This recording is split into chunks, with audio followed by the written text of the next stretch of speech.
Car से आता है मजदूरी कर इंडिया के लोगों के साथ, वहाँ भीख मांगने आता है 4 व्हीलर, 4 करोड़ की गाड़ी है, रोल्स रॉय भाड़ा पे चलती है, टैक्सी में चलाता है, हाथ दे के रोकवाता है, टैक्सी, बकरी चराओगे ऊंट चराओगे, तनख्वाह देता है 30-35 हजार। अब यहाँ पे ना सरकार को लगा कि पेट्रोल खत्म हो जाएगा, सोना खत्म हो जाएगा, तो हमारी जनसंख्या क्या करेगी। तो बाकी अरब में तेल है, भरपूर है, गैस भरपूर भरा हुआ है, जनसंख्या है नहीं कोई दिक्कत, और सोने का विशाल भंडार है, सोना का, सोना सोना। बताइए हम लोग के यहाँ जमीन खोदिए दारू का बोतल निकलेगा, यहाँ पे क्या है, सोना।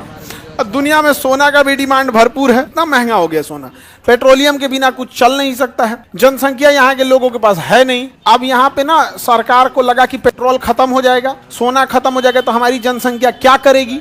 तो इन्होंने कहा कि भाई अब अपनी जनसंख्या को भी काम सिखाओ।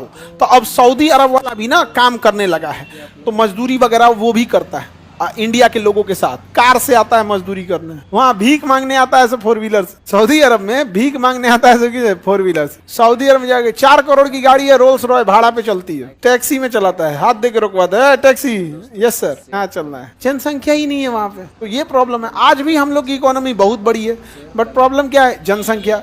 जनसंख्या में भी क्या है, अब जो पैसा है वो डेवलपमेंट में खर्च होना चाहिए, तो चावल भात दाल गेहूं बांटने में खर्च हो जाता है। तो ये बहुत बड़ा समस्या है यहाँ पे। और उन लोगों के पास सोचिए, हम लोग के पास तो लाख संसाधन है, पानी है, खेती है, हर टाइप का मौसम है। अब कल्पना करो अरब वालों को क्या बीतता होगा, खाली रेगिस्तान है बस।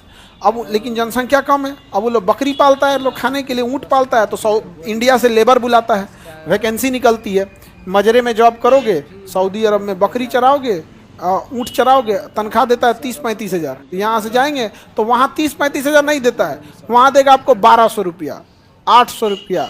यहाँ आने के बाद 30-35 हजार हो जाता है। हाँ रियाल देता है, यहाँ आने के बाद हो जाता है, तो ज़्यादा पैसा नहीं देता है, लेकिन यह देता। अब आप वहाँ बकरी चराइए, ऊँट चराइए, मेसन लाइन का काम करना है तो जोड़ाई वगैरह कीजिए, वेल्डिंग कीजिए, क्योंकि जनसंख्या है नहीं।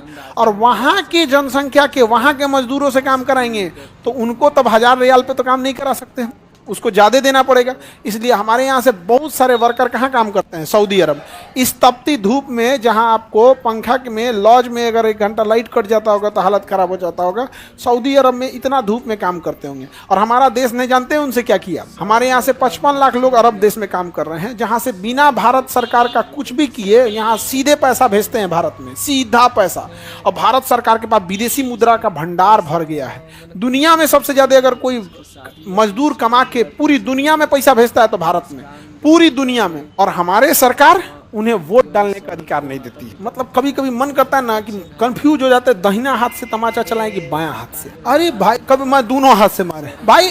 आज दुनिया टेक्नोलॉजी कहाँ चली गई है, उस व्यक्ति को बाई पोस्ट आप क्या कर दीजिए, उसका मंगा लीजिए, राजदूतावास है, एम्बेसी है, वहां आप ईवीएम मशीन लगा दीजिए।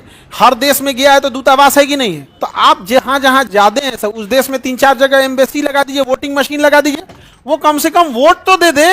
अरे हमसे बेहतर नागरिक हैं वो लोग। अगर तुलना करेंगे हम में और सऊदी अरब में या ओमान में, विदेश में, गल्फ कंट्री में जो मजदूर काम कर रहा है, तो हम में और उसमें ज्यादा बेहतर नागरिक वो मजदूर है। हम लोग तो इस देश में हवा पानी सब ले रहे हैं, इसी देश का खाना पीना, अन्न, बिजली उजली सब यही का यूज कर रहे हैं और टैक्स दे रहे हैं। और वो खड़े उठा के भेजा और उसको क्या मिला, वोटिंग राइट नहीं है। उसके बच्चा अगर बीमार पड़ गया तो कोई एम्बुलेंस में कॉल करेगा ना, मान के चलो कोई गर्भवती महिला एम्बुलेंस में कॉल कर दी, सरकारी एम्बुलेंस में, तो डिलीवरी बाद वो छठियार में पहुंचेगा। यहाँ से फोन आया था, किसी का डिलीवरी था, महिला कही आज तो छठियार हो। अब सोचिए यहाँ पर इतना दुर्दशा हो गया। अच्छा, इसमें भी सबसे खराब तो बिहार, सबसे ज्यादा सिवान, गोपालगंज, छपरा, मोतिहारी, चंपारण, ये सब वाला एरिया में सऊदी अरब से बहुत लोग काम करते हैं। मजबूरी में वो लोग लखनऊ उतरते हैं। कहाँ उतरते हैं? लखनऊ उतरने के बाद अब ट्रेन में देखते हैं तो रिजर्वेशन है कि नहीं है, तब आते हैं बिहार में। समझा कि नहीं? धिक्कार है इन लोगों को कि कोई इंटरनेशनल एयरपोर्ट नहीं बना सके। और बेशर्मो जयप्रकाश नारायण एयरपोर्टवा के अगवा लिख ले इंटरनेशनल एयरपोर्ट। रे बेशरम कहीं का, बेशर्मी का हद होता है। जब तुम्हारे यहाँ से फ्लाइट नहीं उड़ती है तो कितना बड़ा बेशरम है। अब बड़का अक्षर में और लेटरवा के पीछे लाइट जलता है, इंटरनेशनल एयरपोर्ट। गजब बेशरम है, बाप रे बाप, गजब बेशरम। भाई साहब, एक इंटरनेशनल एयरपोर्ट नहीं, शर्म की बात है। वो तो गया वाला है इंटरनेशनल, वो भी किस लिए? हज के लिए। उनकी मजबूरी है कि हज दूसरे जगह नहीं हो सकता है, तो हज के लिए जाते हैं। वो भी साल में एक बार, जब हज के लिए, जैसे अभी हज का महीना आया है तो हज के लिए जाएंगे यहाँ पे, अदरवाइज में वो भी इंटरनेशनल नहीं है। हाँ, बोध गया वगैरह से आते हैं लोग, पटना नहीं होना चाहिए। सोचिए उस मजदूर को कैसा लगता होगा कि वो यूपी की राजधानी लखनऊ में उतर रहा है और फिर वहां से ट्रेन से पकड़ के अपने यहाँ हाजीपुर सिवान आ रहा है। नहीं बन सकता है पटना एयरपोर्ट पे, नहीं।